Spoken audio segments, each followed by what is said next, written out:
السلام عليكم ورحمة الله.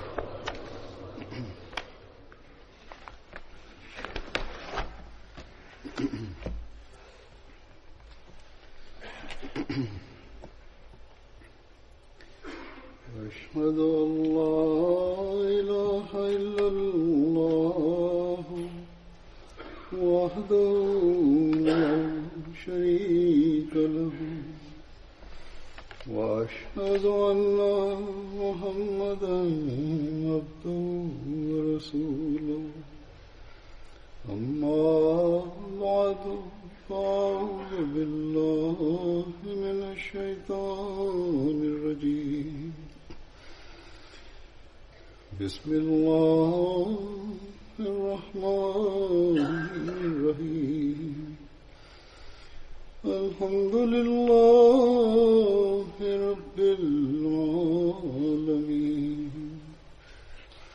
الرحمن الرحيم مالك يوم الدين إياك نعبد وإياك نستعين اهدنا الصراط المستقيم صراط الذين أنعمت عليهم غير المغضوب عليهم ولا الضالين. Hari ini saya akan menyampaikan kisah sahabat Badar. Yang pertama bernama Hadrat Asim bin Adi radhiyallahu anhu. Nama ayah beliau adalah Adi. Beliau berasal dari kabilah Banu Ajlan bin Harithah yang merupakan sekutu dari kabilah Banu Zaid bin Malik. Hadrat Asim adalah pemimpin Banu Ajlan dan saudara dari Hadrat Ma'an bin Adi. Nama panggilan Hadrat Asim adalah Hadrat Abu Bakar. Sebagian berpendapat nama panggilan beliau adalah Abu Abdullah, Abu Umar, dan Abu Amru. Hadrat Asim berperawakan sedang dan memakai henna atau pacar di rambutnya. Putra Hadrat Asim bernama Abu Al-Burda. Putri Hadrat Asim bernama Sahlah yang menikah dengan Hadrat Abdurrahman bin Auf. Dan dari pernikahannya ini beliau mempunyai 4 orang anak. 3 orang anak laki-laki yaitu Mu'an, Amr, Zaid, serta seorang anak perempuan yaitu Ahmadur Rahman Sagri. Ketika Hadrat Rasulullah berangkat menuju Perang Badar, maka beliau sallallahu alaihi wasallam menetapkan Hadrat Asim bin Adi sebagai Amir Quba dan dataran tinggi Madinah. Dalam riwayat lain dikatakan bahwa Hadrat Rasulullah mengutus Hadrat Asim dari daerah Rauha untuk menjadi amir bagi dataran tinggi Madinah. Hadrat Rasulullah mengirim pulang Hadrat Asim, namun Rasulullah menggolongkannya ke dalam sahabat Badar dan juga memberikan kepada beliau bagian dari harta ghanimah.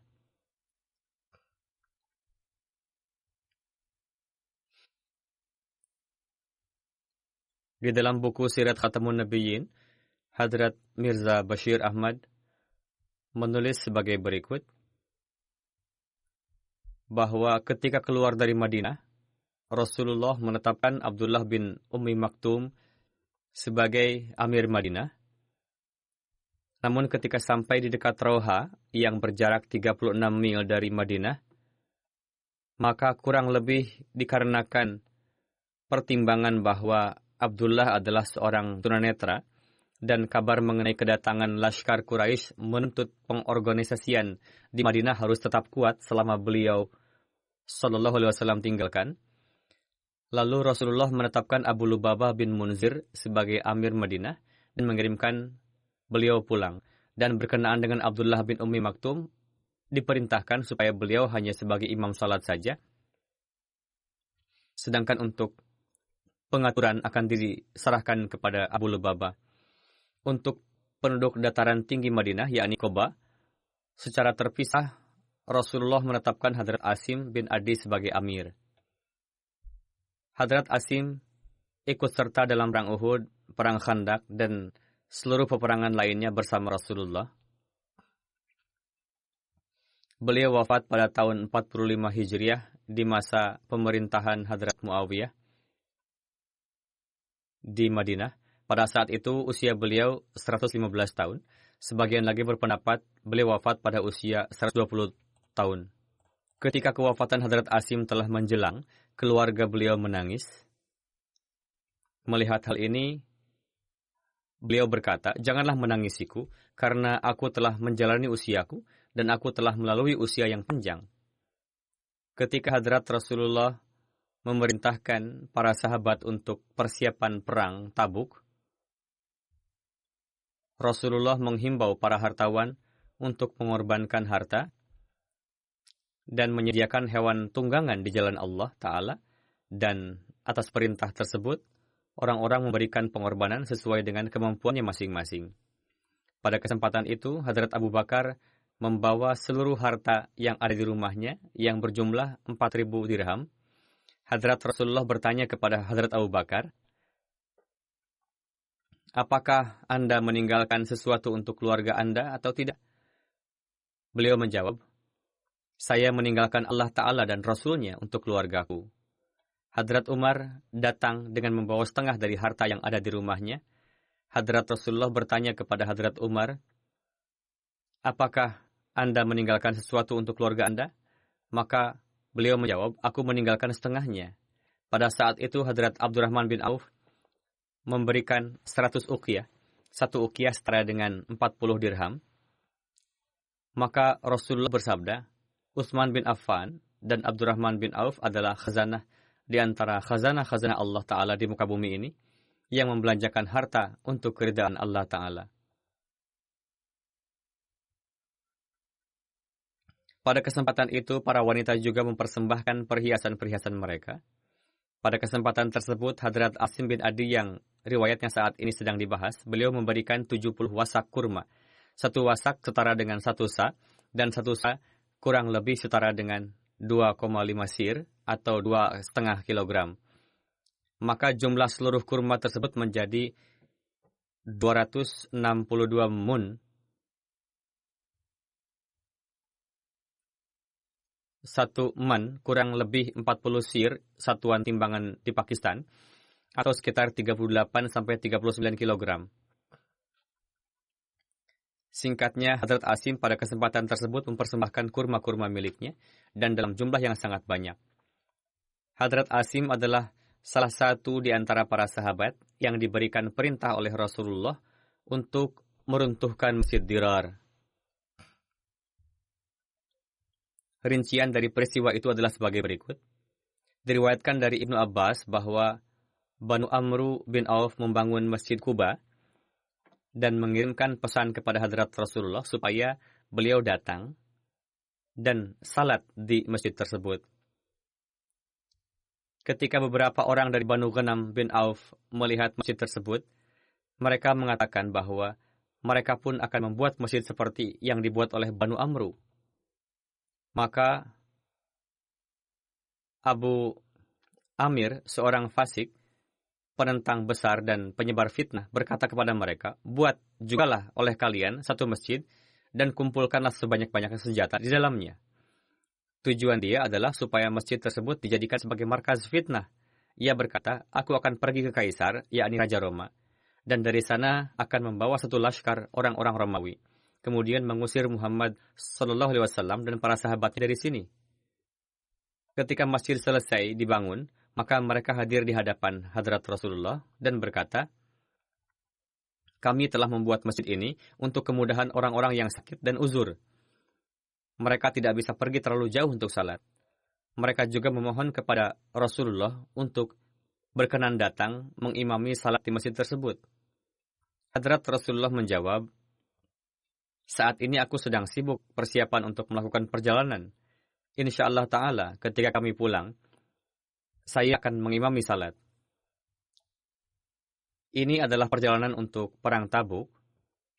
dalam perjalanan pulang dari perang Tabuk, Nabi Karim Sallallahu Alaihi Wasallam singgah di suatu tempat yang bernama Zi'un, yang berjarak tidak jauh dari Madinah.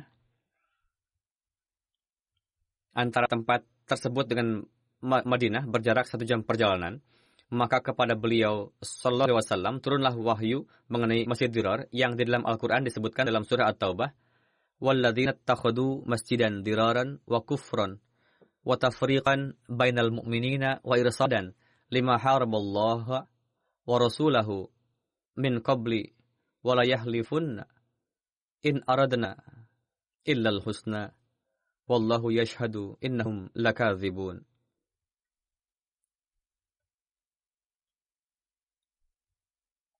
Dan orang-orang yang telah membuat masjid untuk kemudaratan, menyebarkan kekufuran, dan menyebarkan perpecahan di kalangan orang-orang beriman, dan menyediakan tempat persembunyian bagi orang-orang yang memerangi Allah dan Rasul-Nya sebelum ini, mereka pasti akan bersumpah bahwa kami bermaksud tiada lain kecuali kebaikan. Padahal Allah Ta'ala menyaksikan sesungguhnya mereka itu para pendusta. Setelah itu Rasulullah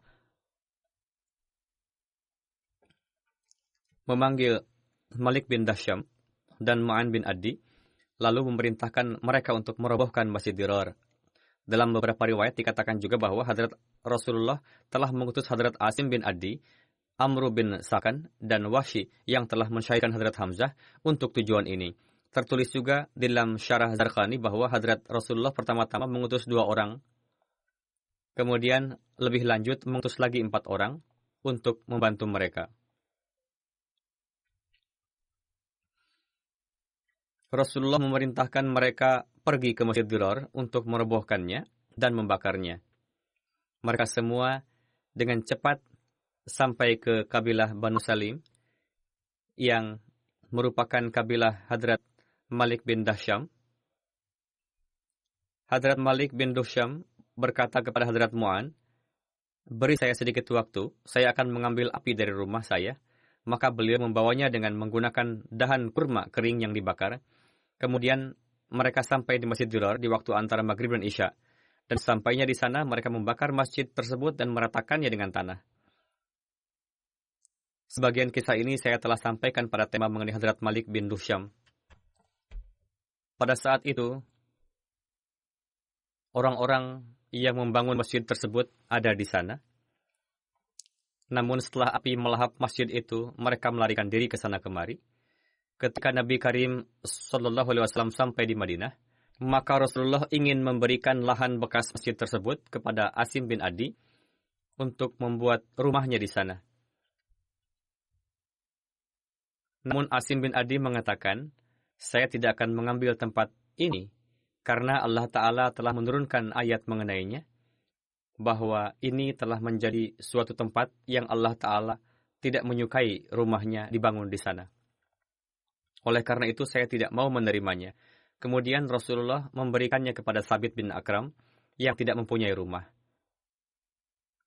Asim bin Adi mengatakan bahwa saya mempunyai rumah dan saya juga merasa enggan menerimanya. Lebih baik tempat ini diberikan kepada Thabit bin Akram, dan alasannya adalah karena beliau tidak mempunyai rumah. Beliau akan membuat rumahnya di sini. Maka Rasulullah memberikan tempat bekas Masjid Dirar tersebut kepada Thabit bin Akram.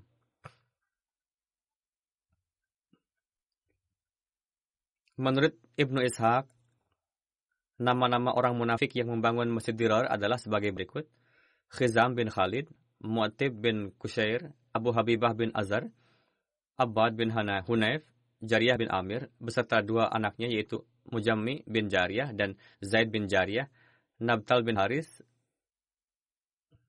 Bajad bin Utsman.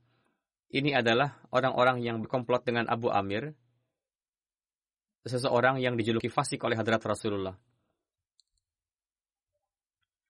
Hadrat Masih Maud alaihissalam suatu kali ketika melakukan perjalanan ke Delhi, ketika melihat Masjid Jami Delhi, beliau bersabda, masjid yang bagus, namun keindahan sejati dari sebuah masjid bukanlah pada bangunannya, melainkan berkaitan dengan jamaahnya yang melaksanakan salat dengan keikhlasan. Jika tidak, semua masjid-masjid ini hanya kosong belaka. Di zaman ini banyak sekali masjid-masjid yang kosong. Masjid Hadrat Rasulullah hanya kecil saja. Pada mulanya atapnya terbuat dari pelepah kurma, dan pada saat hujan air menetes dari atapnya. Kemakmuran masjid adalah berkaitan dengan orang-orang yang salat di dalamnya.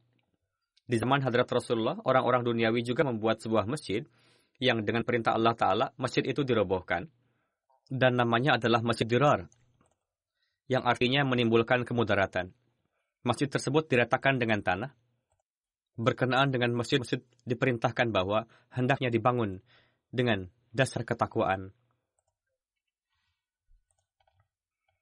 Walhasil, demikianlah hakikat masjid. Saat ini terdapat kecenderungan untuk memakmurkan masjid di kalangan sebagian umat muslim, dan yang mengherankan adalah kecenderungan tersebut timbul pasca kedatangan Hadrat Masih Maud alaihissalam. Jika timbul kesempatan, keberanian, atau ada perhatian kepada ibadah, atau ibadah zahir, itu pun muncul setelah pendawaan Hadrat Masih Maud alaihissalam. Mereka pun membangun masjid-masjid yang indah. Namun meskipun timbul perhatian untuk mendirikan masjid-masjid, bahkan sebagian mereka pun berupaya untuk memakmurkan masjid, khususnya terjadi di Pakistan dan lain-lain pada masa ini, namun masjid mereka kosong dari ketakwaan. Perintah Allah Ta'ala dalam Al-Quran untuk merobohkan Masjid Dirar, pada ayat berikutnya terdapat firman yang jelas bahwa masjid yang hakiki adalah masjid yang berpondasikan ketakwaan. Namun, perspektif para ulama gair berkenaan dengan ketakwaan hanya sebatas dengan menyuarakan ujaran kebencian di masjid-masjid untuk menentang Hadrat Masih Maud alaihissalam, melontarkan kata-kata kotor dan cacian kepada beliau alaihissalam dan jemaatnya. Dan tidak hanya cukup di sana, bahkan hari demi hari sering terjadi di mana disebabkan oleh selisih pendapat perihal keimaman dalam masjid-masjid tersebut dan perbedaan firkah yang dianut, mereka pun satu sama lain saling menghujat. Saat ini berbagai peristiwa kekisuhan dan saling hujat di masjid-masjid sering viral. Semua kejadian ini memberitahukan kurangnya takwa dalam diri mereka dan hak masjid yang hakiki tidak dapat terpenuhi di masjid-masjid mereka. Seyogianya hal ini dapat menjadi pelajaran bagi para Ahmadi, dan kita harus berupaya supaya masjid-masjid kita berlandaskan pada ketakwaan. Semoga kita dapat memakmurkan masjid dengan mengedepankan ketakwaan. Inilah hakikat sebenarnya. Jika ini ada, dan selama ini ada, kita akan selalu menjadi pewaris karunia-karunia Allah, insyaAllah ta'ala. Hadrat Khalifatul Masih yang pertama pernah bersabda mengenai hal ini, yakni menjelaskan perihal ayat liman haraballaha, bahwa ayat ini mengisyarahkan kepada Abu Amir, seorang Kristen. Salah satu di antara makarnya ialah ia ingin supaya Rasulullah salat di masjid tersebut, dan ada beberapa umat muslim yang akan ikut serta di dalamnya. Dengan cara demikian, ia ingin memecah jamaah muslim.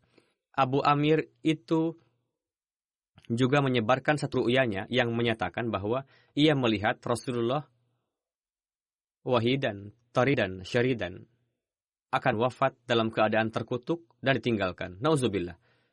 Setelah mendengar ucapannya itu, Rasulullah bersabda, mimpinya itu tergenapi. Benar apa yang ia katakan. Sebenarnya Rasulullah mengatakan tergenapi karena orang itu menyaksikan apa yang ia nubuatkan perihal Rasulullah tergenapi pada dirinya sendiri. Hadrat Khalifah yang pertama bersabda, Rasulullah tidak menyebut nama, karena dengan tidak menyebut nama, sebenarnya di dalamnya terdapat kaidah balaghah, yakni di masa yang akan datang pun, jika ada yang berbuat serupa, akan merasakan akibat yang sama. Kita juga menyaksikan bagaimana akibat yang dirasakan oleh para penentang pada masa ini.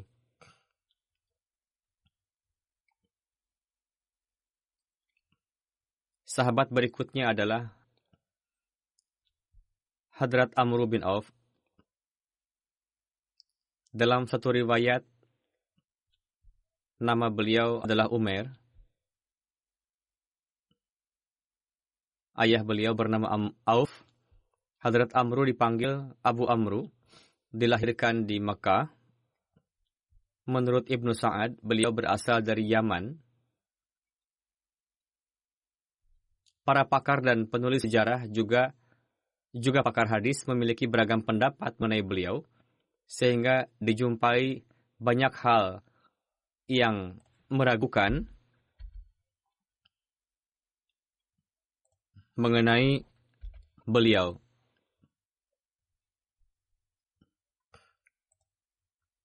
Sebagaimana Imam Bukhari, Ibnu Ishaq, Ibnu Sa'ad, Allamah Ibnu Abdul Bir, Allamah Ibnu Usair Juzri, dan lain-lain menuliskan nama beliau Amru, sedangkan Ibnu Abu Ma'syar, Muhammad Amru Waqidi, dan lain-lain menuliskan nama beliau Umair. Allamah Badruddin Aini, Allamah Ibnu Hajar Asqalani, keduanya adalah pentasyrih Sahih Bukhari, menulis bahwa Amru bin Auf dan Umair bin Auf adalah satu orang.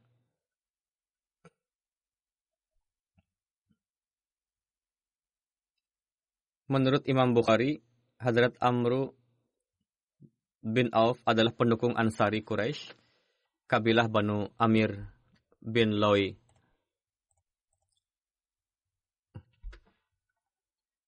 Allamah Badruddin Aini, pentasyrih Bukhari, sepakat dengan itu dan menyatukan kedua keterangan berbeda dan mengatakan bahwa pada hakikatnya Hadrat Amru bin Auf berasal dari Ansar kabilah Aus atau dari Khazraj, pergi ke Mekah dan menetap di sana, lalu menjadi pendukung sebagian orang di sana. Berdasarkan itu, berarti beliau adalah Ansar juga, Muhajir juga. Beliau adalah termasuk Muslim awalin. Ketika hijrah dari Mekah ke Madinah, beliau tinggal di rumah Hadrat Kulthum bin Al-Hadam. Beliau ikut serta pada perang Badar, Uhud, Khandak, dan seluruh peperangan lainnya bersama dengan Rasulullah Sallallahu Alaihi Wasallam.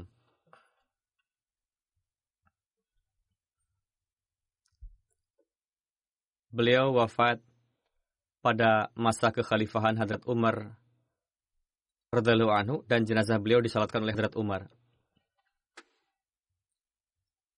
Sahabat berikutnya adalah Hadrat Mu'an bin Adi.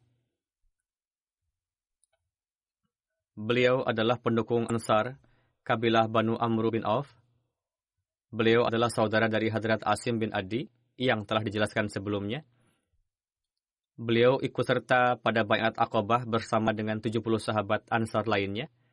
Sebelum masuk Islam, beliau sudah mengetahui tulis-menulis.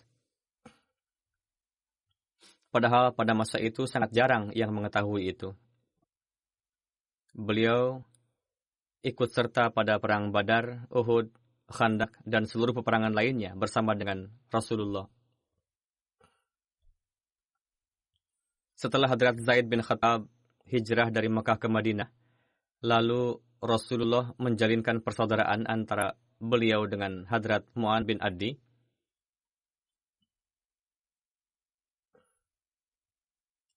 Hadrat Umar meriwayatkan, ketika Hadrat Rasulullah wafat, saya katakan kepada Hadrat Abu Bakar, mari berkunjung kepada saudara Ansar bersama kami. Lalu kami berangkat. Kami berjumpa dengan 2 orang baik yang pernah ikut perang Badar. Saya sampaikan kepada Urwah bin Zubair. Beliau berkata, orang itu adalah Hadrat Uwaim bin Saidah dan Hadrat Mu'an bin Adi. Riwayat Hadrat Umar yang diterangkan barusan, keterangan selengkapnya terdapat dalam satu riwayat Bukhari lainnya yang akan saya sampaikan sebagiannya. Hadrat Ibnu Abbas meriwayatkan, saya biasa mengajarkan Al-Quran kepada banyak orang dari kalangan muhajirin. Di antaranya Abdurrahman bin Auf. Suatu ketika,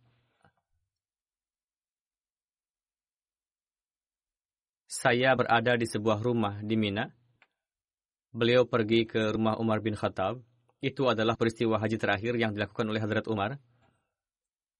Ketika Abdurrahman kembali pulang, beliau berkata, seandainya Anda melihat orang yang hari ini berkunjung kepada Amirul Mukminin dan berkata, "Wahai Amirul Mukminin, apakah Anda mengetahui berkenaan dengan perintah yang menyatakan bahwa jika Umar pergi, aku akan baiat kepada si fulan," yakni mengatakan pada masa kekhalifahan Hadrat Umar bahwa setelah Anda, saya akan baiat kepada si fulan. Lalu ia mengatakan, demi Tuhan, baiat kepada Abu Bakar adalah suatu kekeliruan. Nauzubillah. Bahkan mengatakan juga bahwa baiat kepada Hadrat Abu Bakar adalah suatu kekeliruan. Nauzubillah.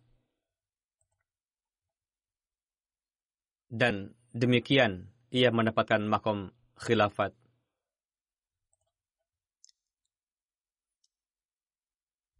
Setelah mendengarkan itu, Hadrat Umar merasa kecewa. Lalu Hadrat Umar berkata, jika Tuhan menghendaki, sore hari ini saya akan berpidato di hadapan orang-orang dan akan waspada terhadap orang-orang yang ingin memaksakan kehendak dalam hal ini. Abdurrahman berkata, saya mengatakan, wahai Amirul Mukminin, mohon untuk tidak melakukan hal itu, karena ketika haji terdapat orang-orang Ami dan Obash juga. Dan jika Tuhan berpidato di hadapan mereka, mereka akan memaksakan kehendak untuk berkumpul, sehingga saya khawatir mereka akan melebih-lebihkan ucapan Tuhan kepada orang-orang, dan orang-orang tidak memahaminya, dan tidak menempatkan pada tempatnya. Jangan sampai orang-orang tidak faham, dan tidak menempatkan pada tempatnya, lalu tidak dapat memahaminya.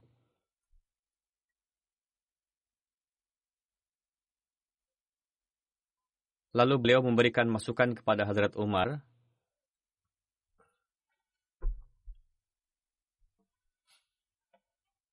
Mohon Tuhan berkenan menunggu sampai dapat pergi ke Madinah. Tuhan dapat menyampaikan hal-hal yang ingin disampaikan di hadapan orang-orang yang baik dan saleh secara terpisah di Madinah nanti, yang merupakan tempat hijrah dan sunnah. Orang-orang yang bijak akan memahami ucapan Tuhan dan akan menempatkannya sesuai dengan kondisi. Mereka tidak akan menafsirkan sesukanya. Lalu Hadrat Umar berkata, baiklah, demi Tuhan, insya Allah yang akan saya sampaikan pertama kali di Madinah nanti ketika khutbah adalah hal tersebut.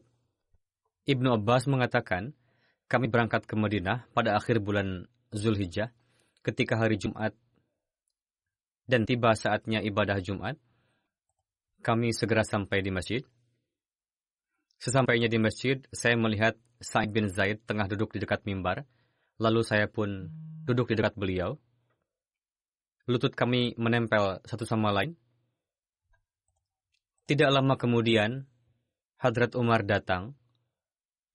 Ketika saya melihat beliau datang dari arah depan, saya berkata kepada Sa'id bin Zaid, pada hari ini Hadrat Umar akan menyampaikan sesuatu yang belum pernah disampaikan semenjak beliau menjadi khalifah. Beliau merasa aneh dengan perkataan saya dan berkata, saya tidak berharap beliau akan mengatakan sesuatu yang belum pernah dikatakan sebelumnya. Lalu Hadrat Umar berdiri di mimbar. Ketika muazin selesai mengumandangkan azan, Hadrat Umar berdiri, lalu menyampaikan puji sanjung kepada Allah Ta'ala, lalu bersabda, Amma ba'du. Saya akan menyampaikan sesuatu yang telah ditetapkan bagiku. Saya tidak tahu, mungkin saja hal ini dekat dengan kematianku. Untuk itu, barang siapa yang memahaminya dan mengingatnya, sampaikanlah kemanapun untanya mengantarnya. Yakni kemanapun kamu bisa menyampaikannya, sampaikanlah dengan baik kepada orang-orang. Namun jika kalian khawatir ada orang yang tidak memahaminya, saya tidak mentolerir siapapun untuk mengada-adakan sesuatu dari dirinya berkenaan denganku. Yakni janganlah menyampaikan sesuatu yang keliru. Lalu beliau bersabda, Allah Ta'ala telah mengutus Muhammad SAW dengan kebenaran, dan menurunkan hukum syariat kepada beliau. Lalu Hadrat Umar menjelaskan beberapa hukum, namun tidak akan saya sampaikan karena panjang. Hadrat Umar bersabda, "Dengarlah, Rasulullah pernah bersabda, janganlah memujiku dengan melebih-lebihkan. Sebagaimana Hadrat Isa alaihissalam telah disanjung secara berlebihan, katakanlah bahwa Rasulullah adalah hamba Allah." Rasulullah bersabda, katakanlah mengenaiku bahwa aku adalah hamba Allah dan Rasulnya. Hadrat Umar berkata, saya mendapat kabar bahwa di antara kalian ada yang berkata bahwa Hadrat Abu Bakar mendapatkan khilafat begitu saja. Beliau bersabda, orang itu mengatakan sesuatu mengenai Abu Bakar dan juga mengenaiku, yakni demi Tuhan, jika Umar mati, saya akan baiat kepada si fulan. Untuk itu, jangan sampai ada orang yang tertipu mengatakan bahwa baiat kepada Abu Bakar merupakan kekeliruan saja, dan beliau jadi khalifah begitu saja.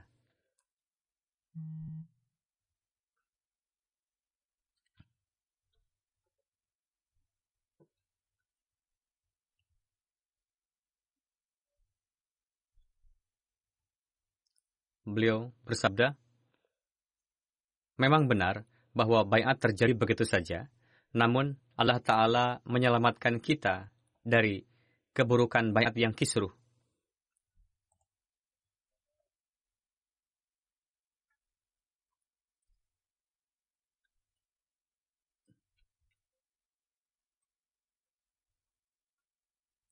Di antara kalian tidak ada orang yang semisal Abu Bakar, yang mana orang-orang datang mengendari unta kepadanya. Maksudnya, sedemikian rupa Abu Bakar seorang figur yang alim dan mengamalkan ilmunya, mukhlis dan telah sampai pada standar ketakwaan. Tidak ada orang yang semisal beliau. Hadrat Umar bersabda,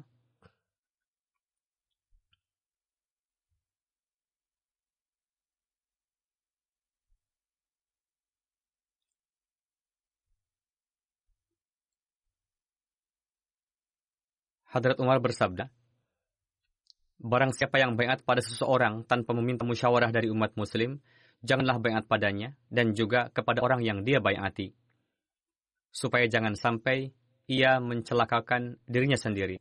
Sebenarnya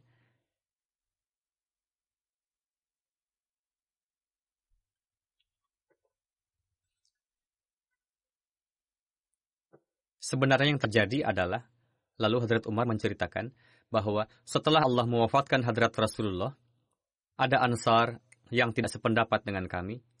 Kami semua berkumpul di Saqifah Banu Sa'idah bersama dengan Ali, Zubair, dua orang yang tidak sependapat itu, dan juga Muhajir berkumpul, lalu berangkat menemui Abu Bakar. Saya katakan kepada Abu Bakar, wahai Abu Bakar, mari kita temui saudara Ansar. Kami terus berjalan sambil membincangkan hal itu.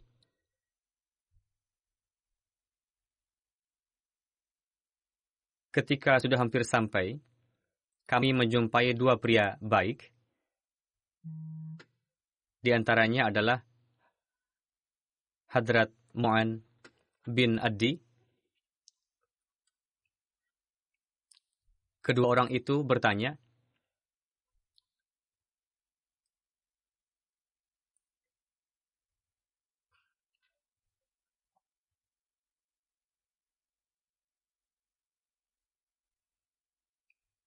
orang itu bertanya, wahai para muhajirin, hendak pergi kemana Anda semua? Kami menjawab, kami ingin menjumpai saudara Ansar. Keduanya berkata,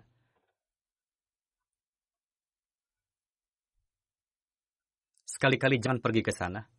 Apa yang ingin Anda musyawarahkan, lakukanlah sendiri.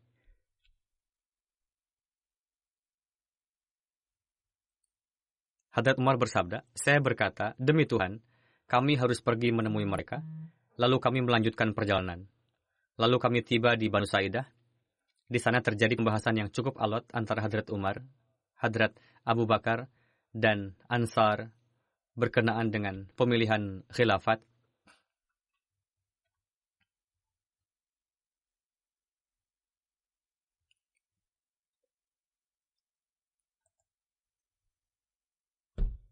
Selengkapnya akan saya sampaikan dengan mengambil rujukan Hadrat Muslim Maud. Beliau bersabda,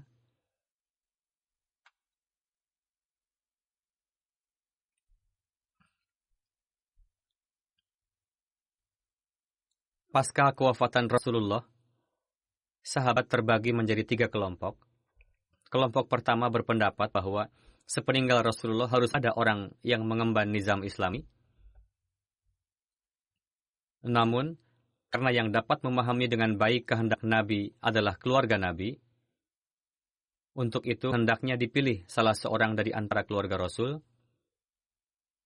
Kelompok lainnya mengatakan, harus ada orang yang dipilih dari antara keturunan Rasulullah, jangan dari keluarga lain. Kelompok tersebut beranggapan bahwa jika khalifah yang terpilih berasal dari keluarga lain selain keluarga Rasul, maka orang-orang tidak akan menuruti perkataannya. Dengan demikian akan menimbulkan ketidakstabilan dalam nizam. Maksud dari adalah anak keturunan atau bisa saja menantu terdekat beliau dan lain-lain. Selanjutnya, Hadrat Muslim Maud menulis, jika khalifah yang terpilih dari antara keluarga Rasul, maka karena orang-orang sudah terbiasa menaati keluarga Rasul, untuk itu orang-orang akan menerimanya dengan senang hati. Sebagaimana rakyat sudah terbiasa menaati perintah raja, ketika raja wafat, maka yang meneruskan tahtanya adalah anaknya. Sehingga rakyat dengan mudah langsung menaatinya. Namun, kelompok lainnya beranggapan, tidaklah mesti syarat untuk menjadi khalifah berikutnya harus dari keluarga Rasul. Karena tujuannya adalah mesti ada penerus Rasulullah. Jadi diserahkan kepada orang yang paling berhak. Kelompok kedua itu terbagi menjadi 2 bagian. Sekalipun keduanya sepakat bahwa harus ada penerus Rasulullah, namun terdapat perbedaan pendapat, yakni dari kalangan mana yang akan menjadi penerus Rasulullah nantinya. Kelompok pertama berpendapat yang paling berhak untuk ini adalah orang yang paling lama mendapatkan pendidikan dari Rasulullah, yakni muhajir, di antaranya dari Quraisy yang mana penduduk Arab dapat bersedia untuk menaati perintahnya. Sebagian lagi berpendapat, karena Rasulullah wafat di Madinah, dan di Madinah didominasi oleh Ansar, untuk itu Ansarlah yang dapat melakukan tugas ini. Walhasil, terdapat selisih pendapat antara Ansar dan Muhajirin. Ansar berpendapat bahwa sebagaimana Rasulullah melewati kehidupan sebenarnya yang berkaitan dengan nizam bersama dengan kami, yakni di Madinah, sedangkan di Mekah tidak ada nizam, untuk itu kamilah yang dapat memahami dengan baik tatanan pemerintahan, dan dari kalangan kami jugalah yang berhak untuk menjadi khalifah, bukan yang lain. Dalil kedua yang mereka sampaikan adalah, ini adalah kawasan kami, otomatis perkataan kamilah yang dapat berpengaruh lebih banyak bagi orang-orang, bukannya muhajirin. Untuk itu, penerus Rasulullah seyogianya berasal dari kalangan kami. Di sisi lain, muhajirin mengatakan, sekian lama kami bergaul dengan Rasulullah, tidaklah dirasakan oleh kaum Ansar selama itu. Untuk itu, kemampuan untuk memahami agama dalam diri kami tidak akan dimiliki oleh Ansar.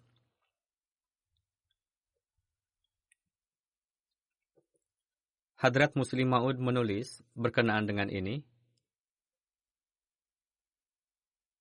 ketika orang-orang merenungkan selisih pendapat tersebut dan tidak sampai pada suatu hasil, kelompok terakhir yang mendukung Ansar berkumpul di teras Banu Sa'idah, mulai bermusyawarah tentang itu.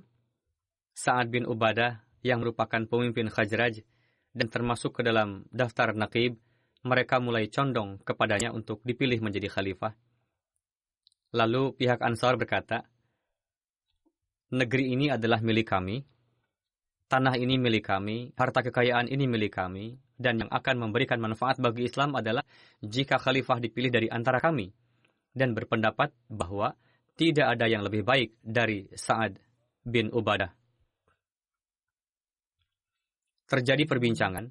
Sebagian mengatakan, jika muhajirin menolaknya, lantas apa yang akan terjadi? Timbul pertanyaan seperti itu. Salah seorang berkata, kami akan mengatakan, minna amirun wa minkum amirun, yakni satu amir dari kalangan kalian dan satu amir dari kalangan kami. Sa'ad yang notabene seorang yang cerdas berkata, ini adalah kelemahan pertama. Pilihlah salah satu dari itu, apakah khalifah dari antara mereka atau kita. Mengatakan minna amirun wa minkum amirun seolah-olah tidak memahami mafhum khilafat. Dengan demikian akan timbul kefasadan. Setelah musyawarah tersebut, ketika Muhajirin mendapatkan info, mereka segera tiba di sana seperti yang disampaikan oleh Hadrat Umar di awal, yakni Hadrat Umar, Hadrat Abu Bakar, dan beberapa orang pergi ke sana. Karena mereka beranggapan bahwa jika khalifah tidak terpilih dari kalangan Muhajirin, maka Arab tidak akan menaatinya. Masalahnya bukan hanya Madinah, melainkan seluruh Arab. Memang Ansar dominan di Madinah, namun keluhuran orang Mekah diakui oleh seluruh Arab. Muhajirin beranggapan bahwa jika khalifah terpilih dari kalangan Ansar, maka akan timbul kesulitan yang sangat bagi penduduk Arab. Dan mungkin saja kebanyakan dari mereka tidak akan mampu menghadapi cobaan itu. Sebagaimana ketika Muhajirin tiba di sana, di antaranya Hadrat Abu Bakar, Hadrat Umar, dan Hadrat Abu Ubaidah, Hadrat Umar berkata, saya telah menyiapkan satu tema besar untuk disampaikan pada kesempatan itu. Dan saya beriradah untuk menyampaikan pidato yang akan membuat seluruh Ansar membenarkannya, sehingga mereka akan terpaksa untuk memilih khalifah dari kalangan Muhajirin, bukan Ansar. Namun ketika kami sampai di sana, Hadrat Abu Bakar berdiri untuk berpidato saat itu.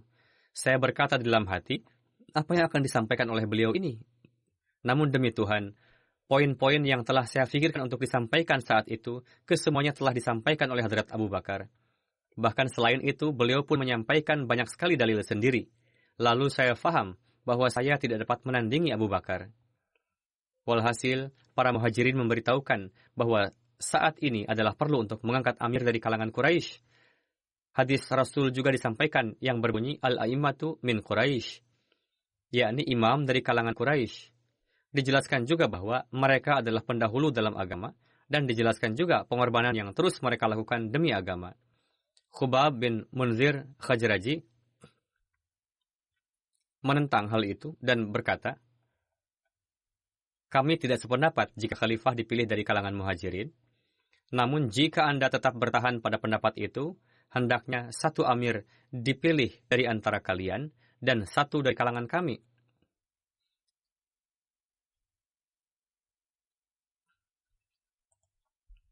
Hadrat Umar bersabda, berfikirlah dahulu sebelum berbicara. Apakah kamu tidak mengetahui bahwa Rasulullah pernah bersabda, tidak jaiz ada dua amir dalam satu waktu. Dari ini diketahui bahwa terdapat hadis-hadis yang di dalamnya Rasul menjelaskan mengenai nizam khilafat. Namun pada masa kehidupan Rasul, perhatian para sahabat tidak tertuju ke arah itu. Penyebabnya adalah hikmah dari Allah Ta'ala yang telah dijelaskan oleh Hadrat Muslim Ma'ud pada penjelasan terdahulu. Hadrat Umar bersabda, permintaan ini secara akal sehat maupun syariat bagaimanapun tidaklah dibenarkan. Lalu bagaimana Hadrat Abu Bakar terpilih? Setelah perdebatan, Hadrat Abu Ubaidah berdiri, menekankan kepada Ansar bahwa kalian adalah kaum pendahulu yang beriman di luar Mekah. Saat ini pasca kewafatan Rasul, kalian janganlah menjadi kaum pertama yang merubah kehendak agama. Diriwayatkan bahwa begitu berpengaruhnya ucapan tersebut dalam diri sehingga Bashir bin Sa'ad Khajraji berdiri dan berkata kepada kaumnya, benar apa yang mereka katakan. Pengkhidmatan dan dukungan yang kita lakukan bagi Muhammad Rasulullah SAW bukanlah untuk tujuan duniawi dan tidak juga bermaksud supaya sepeninggal beliau kita mendapatkan kekuasaan, melainkan kita melakukannya demi Allah Ta'ala. Jadi bukanlah hak untuk menjadi amir dari kalangan kami yang menjadi permasalahan, melainkan perlunya Islam. Dari sisi itu, yang terpilih seyogianya dari kalangan Muhajirin karena mereka bergaul lebih lama dengan Rasulullah. Terjadi perdebatan cukup panjang perihal itu, namun akhirnya setelah berlalu 30 atau 45 menit, perhatian orang-orang semakin mengerucut, yakni yang terpilih sebagai khalifah, seyogianya dari kalangan muhajirin. Lalu Hadrat Abu Bakar mengusulkan Hadrat Umar, Hadrat Abu Ubaidah untuk tanggung jawab tersebut.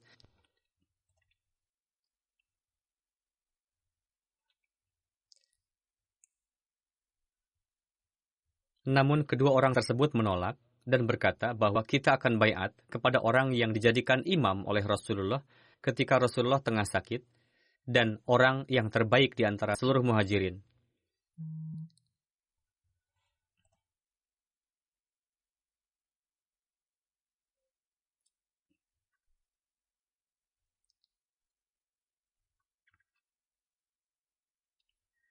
Sebagaimana Hadrat Umar berkata bahwa pidato yang disampaikan oleh Hadrat Abu Bakar yang sangat luar biasa. Hadrat Umar berkata, semua yang disampaikan oleh Hadrat Abu Bakar, saya sangat menyukainya. Kecuali satu hal, yakni ketika Hadrat Abu Bakar mengusulkan nama saya dan Abu Ubaidah sebagai khalifah. Demi Tuhan, ketika namaku diusulkan oleh Abu Bakar untuk menjadi khalifah, aku lebih memilih untuk disodorkan supaya leherku ditebas, supaya kematian jangan sampai membiarkan aku mendekati dosa. Aku menyukai demikian daripada aku harus menjadi amir suatu jamaah yang di dalamnya terdapat Abu Bakar, yakni makom Abu Bakar sedemikian rupa luhurnya, sehingga bagaimana mungkin aku harus menjadi amir di tengah keberadaan Abu Bakar. Selebihnya, pidato Abu Bakar sangat saya sukai. Hadrat Muslim Maud bersabda, ketika Hadrat Umar bersabda bahwa kita akan baiat kepada orang yang terbaik di kalangan muhajirin, maksudnya adalah tidak ada orang yang lebih baik selain Abu Bakar untuk mengemban tanggung jawab ini. Lalu mulailah baiat kepada Abu Bakar. Pertama Hadrat Umar baiat, lalu Hadrat Abu Ubaidah, lalu Bashir bin Sa'ad Khajraji, lalu Aus, lalu orang-orang dari Khajraj, dan sedemikian rupa semangat bergejolak saat itu, sehingga saat yang tengah sakit dan tidak mampu bangun, kaum beliau memboyong beliau untuk baiat. Sebagaimana tidak lama kemudian semuanya baiat kecuali Hadrat Abi dan Sa'ad, sampai-sampai putra-putra Sa'ad pun baiat. Hadrat Ali baiat beberapa hari kemudian, dalam beberapa riwayat dikatakan 3 hari kemudian, dan dalam riwayat lain lagi dikatakan bahwa beliau baiat 6 bulan kemudian. Perihal riwayat 6 bulan diterangkan juga bahwa disebabkan oleh kesibukan beliau dalam merawat Hadrat Fatimah yang tengah sakit sehingga beliau tidak dapat baiat saat itu. Ketika beliau datang untuk baiat, beliau menyampaikan permohonan maaf dengan mengatakan bahwa karena Fatimah sakit sehingga saya terlambat baiat. Intinya, semua orang ikut baiat pada saat itu. Hadrat Urwah bin Zubair meriwayatkan, pada saat Allah mewafatkan Rasulullah, orang-orang nangisi kewafatan beliau dan berkata, demi Tuhan, sebelum ini kami menginginkan supaya mati terlebih dahulu sebelum Rasulullah, supaya kami terhindar dari kekacauan yang akan terjadi pasca kewafatan Rasulullah. Sedangkan Hadrat Mu'an berkata, demi Tuhan, saya tidak ingin mati terlebih dulu sebelum saya dapat membenarkan Rasulullah setelah beliau wafat, seperti halnya ketika beliau masih hidup.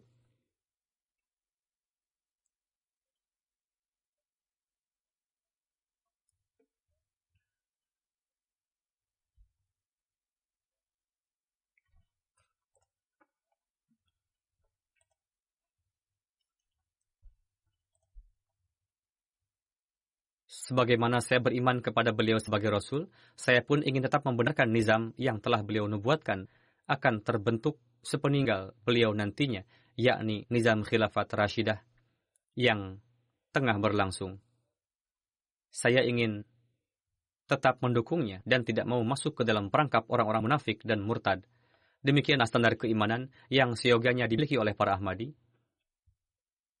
Menurut satu riwayat, Hadrat Mu'an bersama dengan Hadrat Khalid bin Walid ikut serta memberantas orang-orang murtad, pemberontak sepeninggal Rasulullah.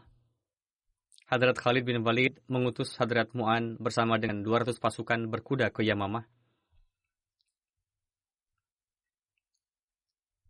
Hadrat Rasulullah menjalinkan persaudaraan antara beliau dengan Hadrat Zaid bin Khattab.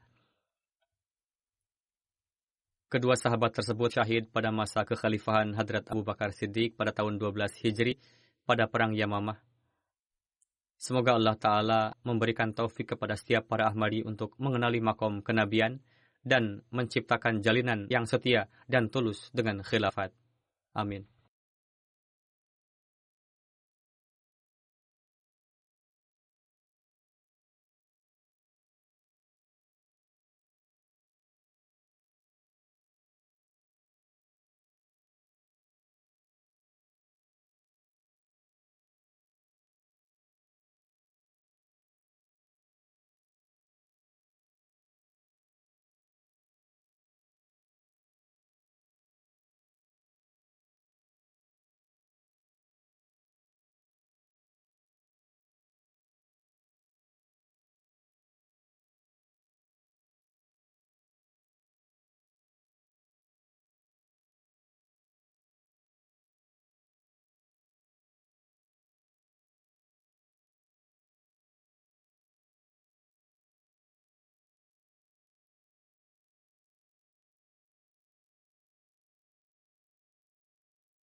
الحمد لله نحمده ونستعينه ونستغفره ونؤمن به ونتوكل عليه ونعوذ بالله من شرور أنفسنا ومن سيئات أعمالنا من يهده الله فلا مضل له ومن يضلل فلا هادي له ونشهد أن لا إله إلا الله ونشهد أن محمدا عبده ورسوله عباد الله رحمكم الله إن الله يأمر بالعدل والإحسان